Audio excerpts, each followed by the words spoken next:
2025, September 22nd. And it is approximately 1:47 p.m. So we're going to continue where we left off with Chapter 4, which Chapter 4 goes over this thing called the master method, which is quite a name, right? I mean, certainly sticks to memory, right? So the master method is a general tool to solve, divide, and conquer recurrences of the form. So T of n is equal to a times T of n over b plus f of n. In a special case where, a is greater than or equal to 1 and b is greater than 1. It unifies the results from substitution recursion tree analysis into 3 broad cases, giving asymptotic bounds without the guesswork. So, that's pretty good. So let's take a look at that. Well, actually, just look at the motivation for that, right? I mean, you can kind of see it already. But many algorithms, merge sort, binary search trees, Strawson's multiplication, yield recurrences in this form. The master method provides an efficient way to classify and solve them, replacing ad hoc proofs with a standard theorem, right? So let's take a look at that standard theorem, which, you guessed it, is also called master theorem. It's just, I don't know, I feel like that's a bit much, ain't it? The master theorem. That's not good. I shouldn't have said that way. Okay. Anyhow, let a be greater than or equal to 1, b be greater than 1, and f of n be asymptotically positive. Asymptotically positive. Every once in a while, I say things, and the fact that I was raised on a lot of British film and audiobooks really just becomes evident. It's like it's a pseudo-British accent. So we define alpha to be equal to log with base b of a. Well, what can we then say? Well, then, for one thing, if f of n is equal to big O of n of alpha minus epsilon for some epsilon greater than 0, then big T of n is equal to theta of n to the epsilon, right? Okay, what else can we say? We can say if f of n is equal to theta of n alpha log of n to the, log to the k of n for some k greater than or equal to 0, then T of n is equal to theta of n to alpha times log to the k. Oops. Sometimes I debate about whether or not I should include the O at all, but I mean, in this case, it's kind of appropriate. N to the alpha times log plus 1 times n. Okay?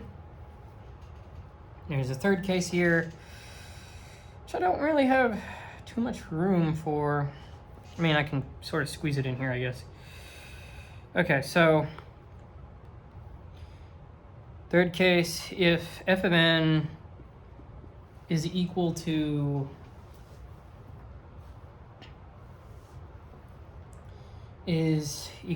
big omega of n to the alpha plus epsilon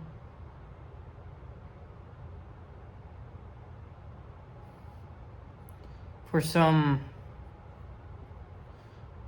epsilon greater than 0, and, oh man, I chose the longest one to have in this corner, didn't I?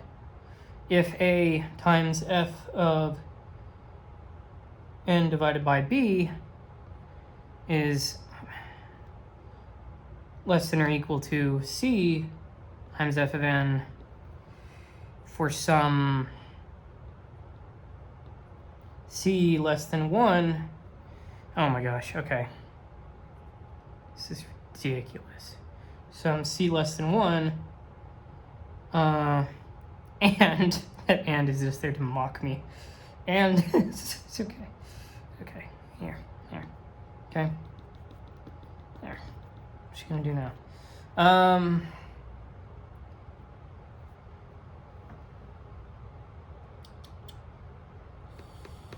Sorry.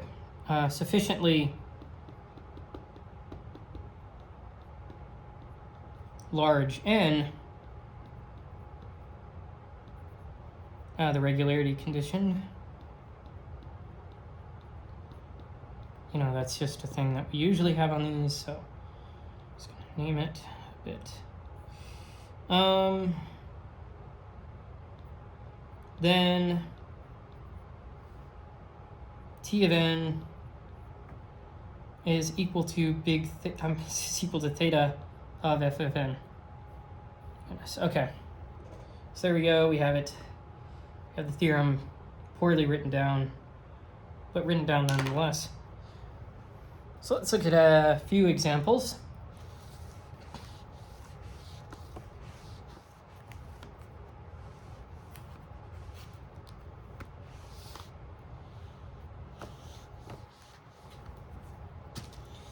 So for the first example here, merge sort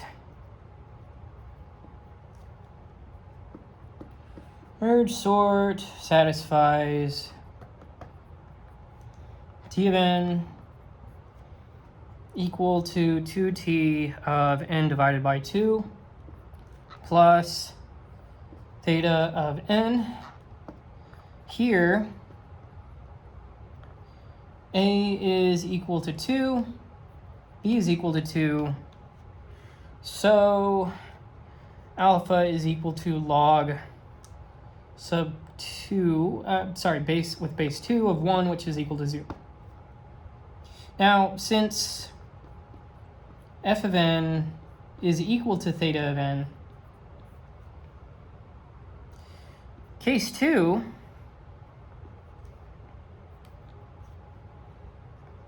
case 2 applies with k is equal to 0.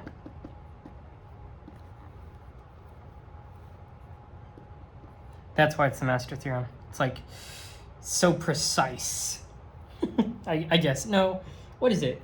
I just don't like that it's called a master theorem. It's just so weird. Like, it's built up to be this sort of pivotal. I mean, it is pivotal. I guess that's enough, right? Thus, but I feel like there's a more appropriate name for it. I'm just not thinking of it.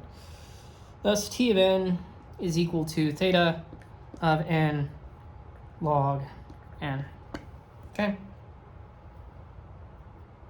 All right.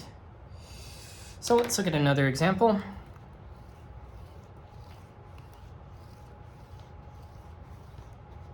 The master theorem. I guess it's like a master key, you know? A master key can unlock all of these sorts of different things. It's the skull key, skeleton key? Skeleton key, yeah, skeleton key. Yeah, something like that. Okay, so let's look at another example. In this case, binary search.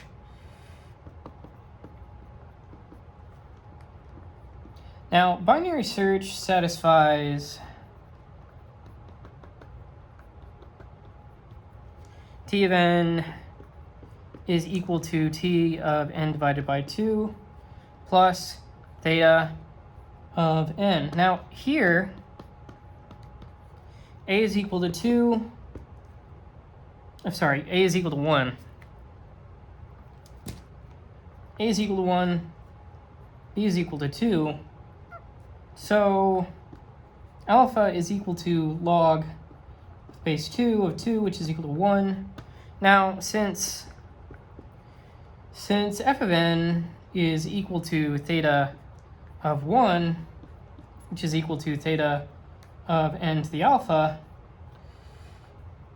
case 2 applies with k is equal to 0. So t of n is equal to theta of log n. All right, let's move on to the next example.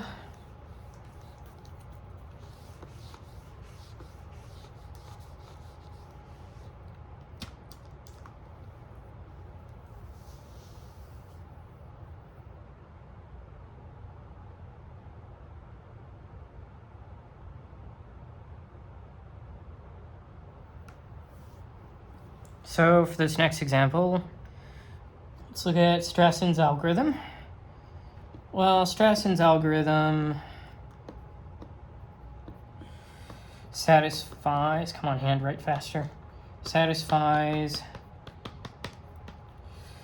t of n is equal to 7 times t of n divided of n over 2 plus theta n squared of n squared. And here, a is equal to 7, b is equal to 2. So alpha is equal to log base 2 of 7, which is roughly equal to 2.81. Now, since f of n is equal to theta of n squared, which is equal to big O of n to the alpha minus epsilon, with epsilon being more or less roughly equal to, let me do this, with epsilon roughly equal to 0.81, case 1 applies.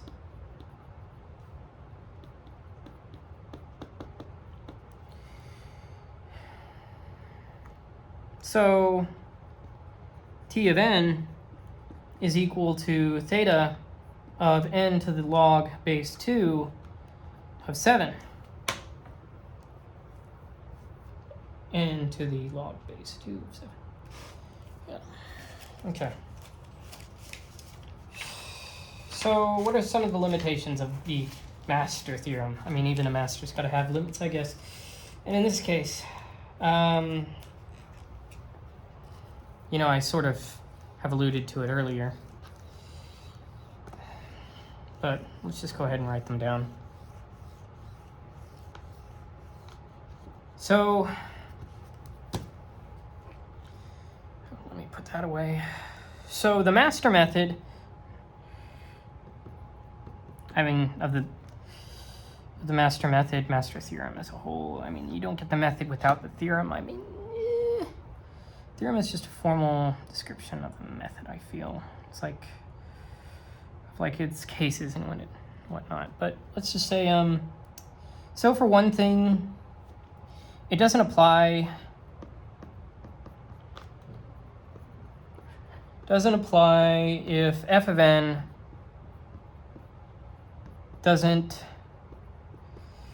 fit any of the 3 cases. 3 cases being, for one thing, oscillating functions.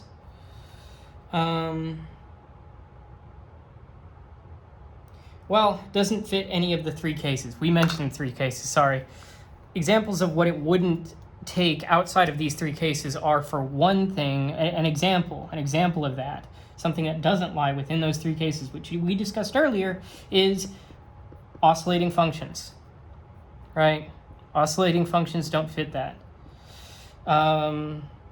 Or functions between polynomial orders. Okay?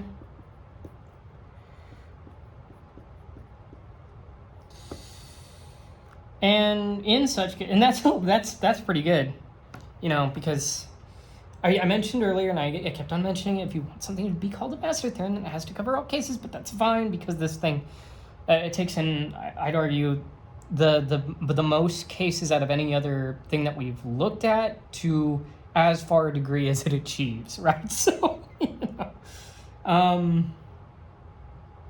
so in such cases, we're not hopeless. We have other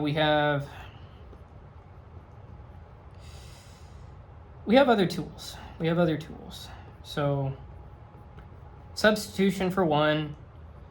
And this other one that's coming up, which is the Akra-Bazzi theorem. It's pretty cool sounding. Those are needed. So the master theorem is a powerful classification tool. It captures a wide swath of divide and conquer recurrences and provides immediate asymptotic bounds, becoming a cornerstone of algorithm analysis. It has its limitations, but by all means, if any theorem in this book was to be called the master theorem, this one is quite deserving, isn't it? So let's just leave it at that and proceed on to the next one, which looks at more of a proof of the next section, which looks at more of a proof of the master theorem. The master theorem.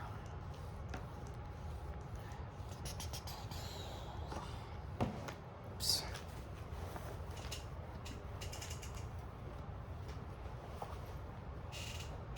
All right.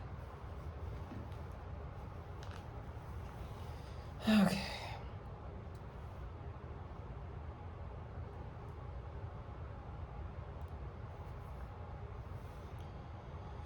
I gotta erase this and take care of that.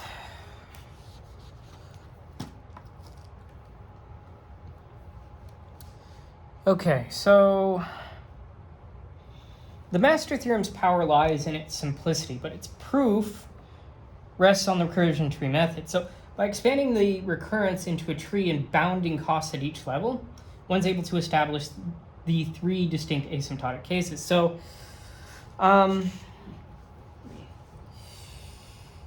So just to sort of look at the motivation for this, a proof by recursion reveals why the three cases arise. So let's say for case one, right, we were talking about this work is dominated at the leaves. Let's say, let's write this down in even fewer words, right? So most at leaves, right? Most at leaves. Then we had case two, which was, spread. Well, we discussed spread evenly as the last part whenever we were talking about recursive trees, but spread evenly across levels. It's not as few words as I could have done, but that's fine. Most at root, most at root. So those are the three cases that we have. This intuition also clarifies why the regularity condition is necessary in case 3. Right. Okay, so I'm just going to sketch out the proof. I think, the book definitely goes into more detail over it, but I'll sketch out the proof and talk about it a bit along the way. So proof sketch. So consider the recurrence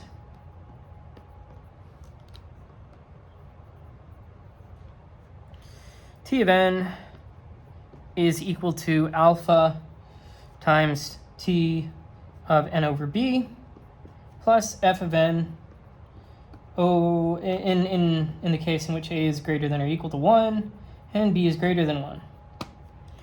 Well, if we build the recursion tree,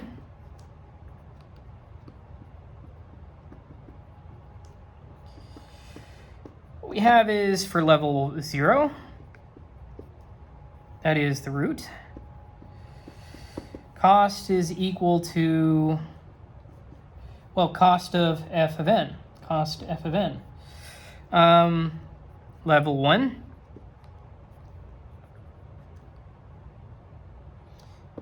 A nodes, each with cost f of n divided by b. So total A times f of n divided by b, okay? And how about level 2?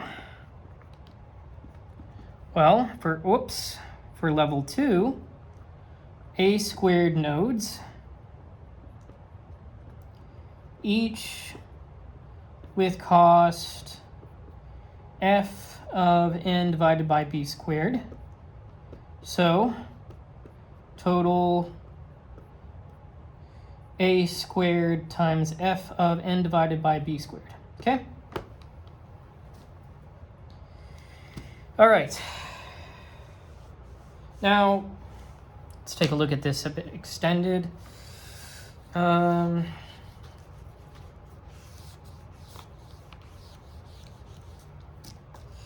So continue until level log with base b of n, base case size.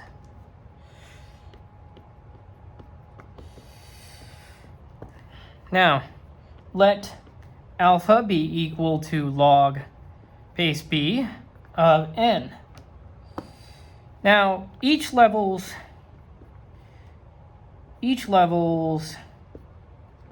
contribution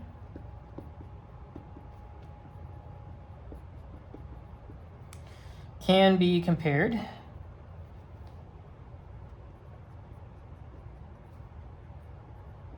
to n to the alpha. Now this is broken up into cases.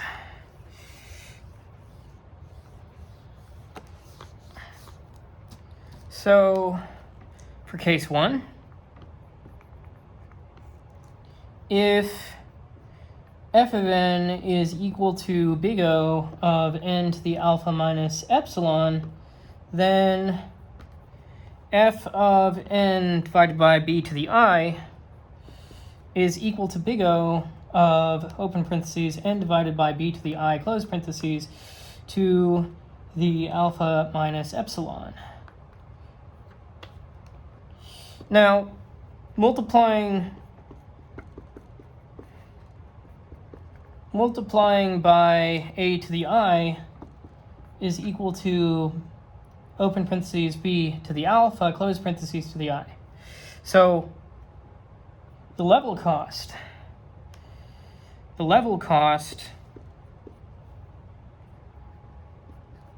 is a to the I times f of n divided by b to the I, which is equal to big O of n to the alpha minus epsilon times open parentheses a over b to the alpha minus epsilon, close parentheses to the I.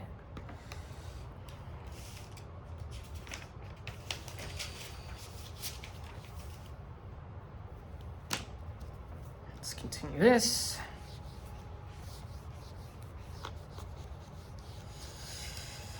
Now, since a divided by b to the alpha minus epsilon is less than 1, the costs decrease geometrically with I.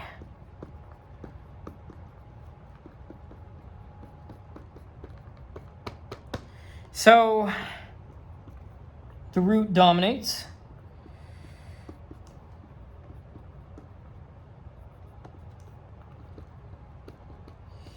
And t of n is equal to theta of n to alpha.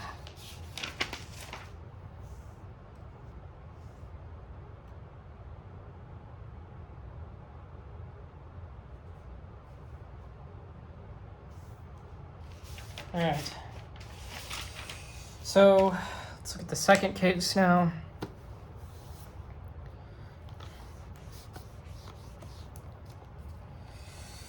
Since, oh, wait. No, case 2, so right to case 2, if f of n is equal to big omega of n to the alpha plus epsilon and satisfies the regularity condition,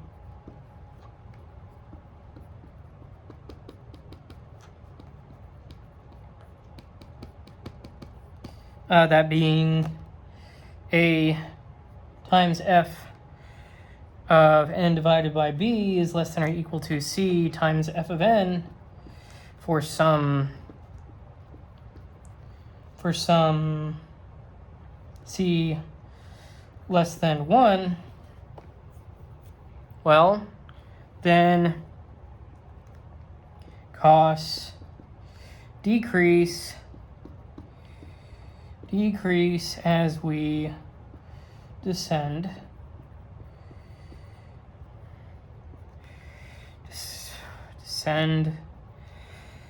the tree.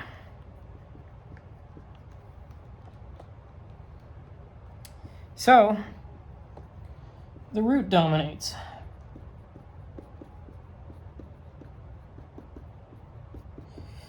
And t of n is equal to theta of f of n.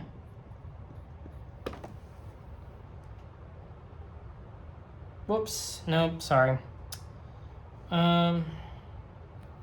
Regularly, this is actually case 3, isn't it? Yeah, this is case 3. Whoops. Okay. Let's reverse and go back to case 2, like we were supposed to earlier.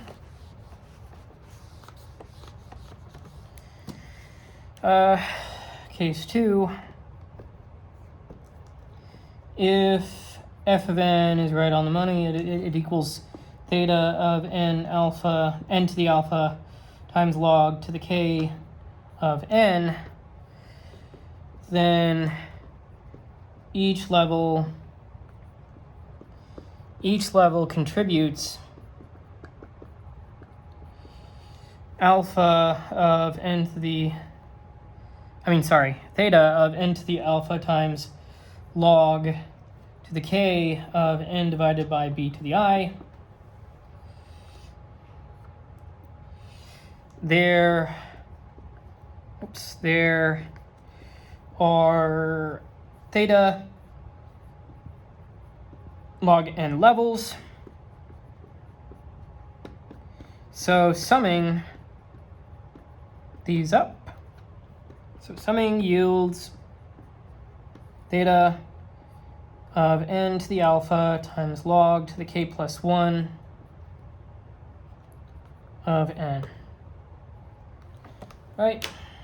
Okay. So the 3 cases cover all polynomially comparable forms of f of n, justifying the master theorem's classification. I should note that.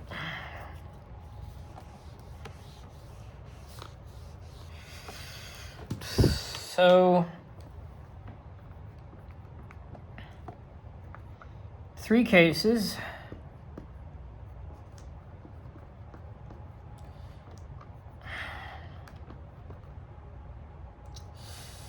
Three cases cover all polynomially comparable forms of n,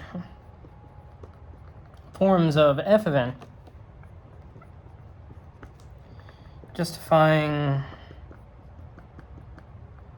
the master theorem's classifications. Well, the master theorems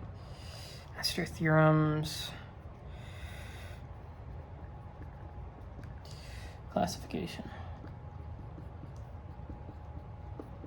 And technically there's like 3 classes of them, 3 cases, right? So the proof shows that the master theorem is not a black box, right? But an immediate consequence of recursion tree analysis. You don't get the master theorem without without recursion tree analysis.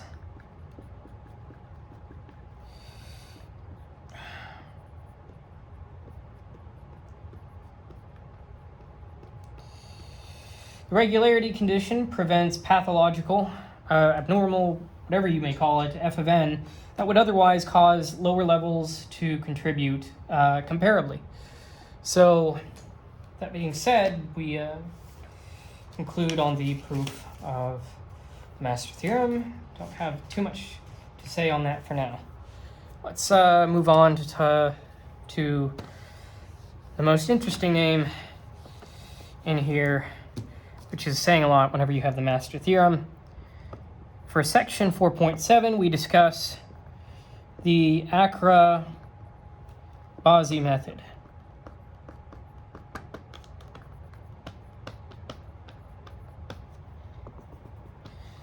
So the Acra-Bazzi theorem, developed in the 1990s, generalizes, well, at least, 1990s, I feel comfortable enough saying 1990s. I can't remember for sure. Okay, suffice to say, the Acra-Bazzi theorem will save the 1990s, correct me if I'm wrong, generalizes the master theorem. It handles recurrences where subproblem sizes are not equal divisions or where additional polynomially bounded perturbations appear. This makes it a more powerful tool than the classic 3-case master method. So the motivation behind it is, well, many divide and conquer algorithms yield recurrences of the form t of x is equal to the summation from I is equal to 1 to k of a sub I times t of b sub I times x plus h of I of x plus g of x, where 0 is less than b of I sub I, and that's actually less than 1, and a sub I is greater than 0, and h sub I of x are lower order perturbations, right? So the master theorem does not cover such irregular forms, but Acra-Bazzi does. So let's get a better look at it, more formally speaking, in a theorem. So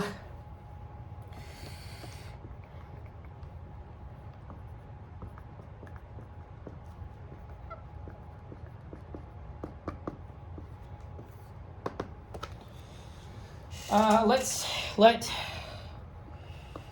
a sub I be greater than 0. Let 0 be less than b sub I less than 1. And suppose g of x is asymptotically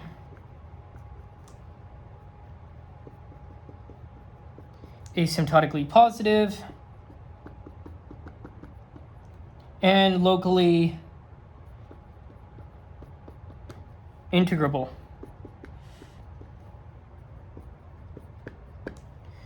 Define P as the unique real number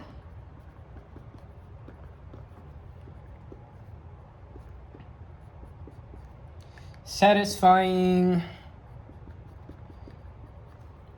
summation from I is equal to 1 to k of a sub I times b sub I to the p to the equal 1. Well, what can we say under these assumptions? Let me erase the board so I can write down the rest of it. Then, for sufficiently large x,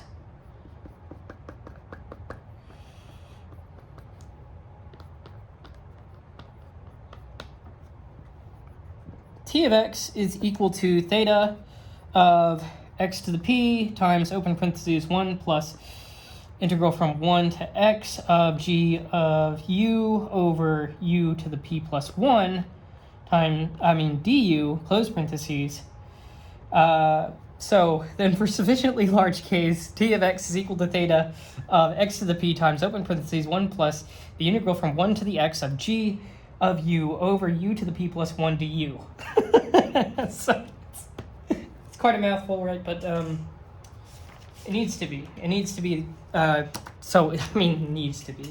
What do I mean by that? Well, it's more like you're accounting for all sorts of different complications. Don't be surprised that the thing you're doing the thing that you're using to account for all sorts of different complications is at the very surface, at the aesthetic level, more complex looking than the previous ones, right? So let's look at an example of this.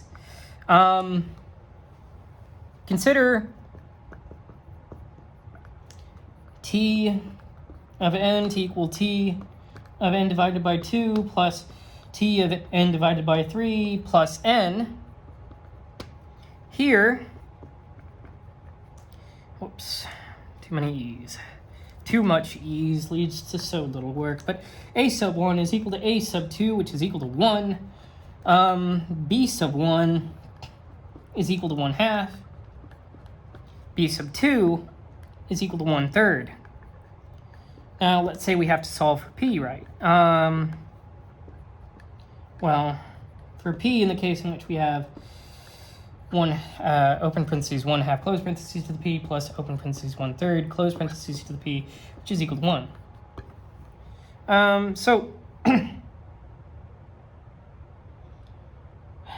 in this case, well, this yields. I'm not gonna make that the sole purpose, but that p is approximately equal to 0.79. Now, here's the kick. So since g of n is equal to n, the integral term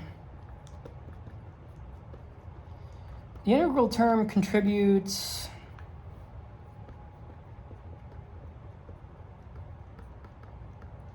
a factor theta of n. So t of n is equal to theta of n. Right? Okay, do I have another one in my notes? Yeah, I got another one. So let's look at another example to make this a bit more clear. And if not, well, hopefully whenever we do the exercises, that'll make it even more likely to be clear. So for another example, for t of n is equal to 2t of n divided by 2 plus the square root of n plus n, the perturbation discrepancy, plus square root of n prevents direct application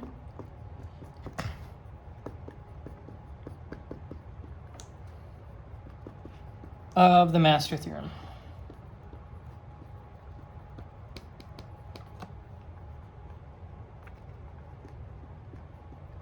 But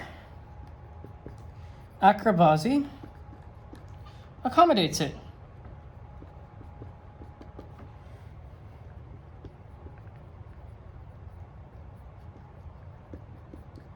Now, solving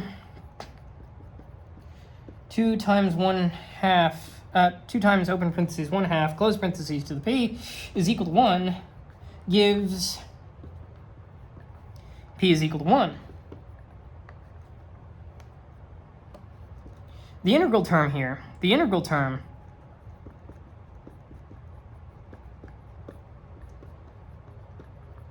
adds a log n factor. So t of n is equal to theta of n log n. All right.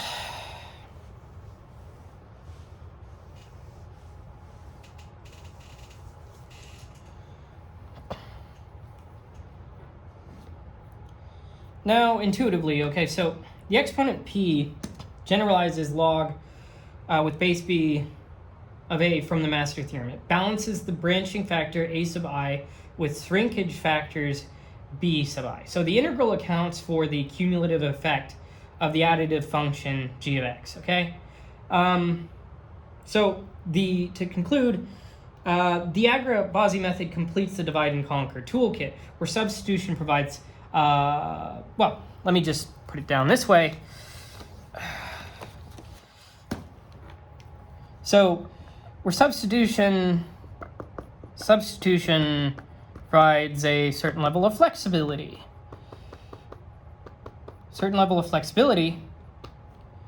And recursion trees, or recursive trees, whichever you prefer, provide intuition, and the master theorem provides classification.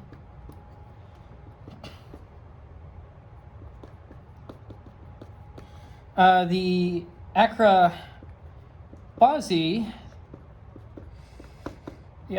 method extends classification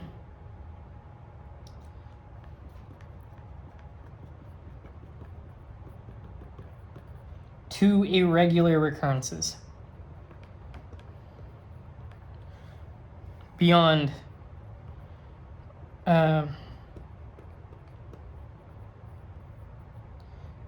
master theorem, beyond master method. There. You can make out what that says, right? No, but yeah, that's the end of section 4.7 and the end of chapter 4. So we'll get into the exercises here in a bit.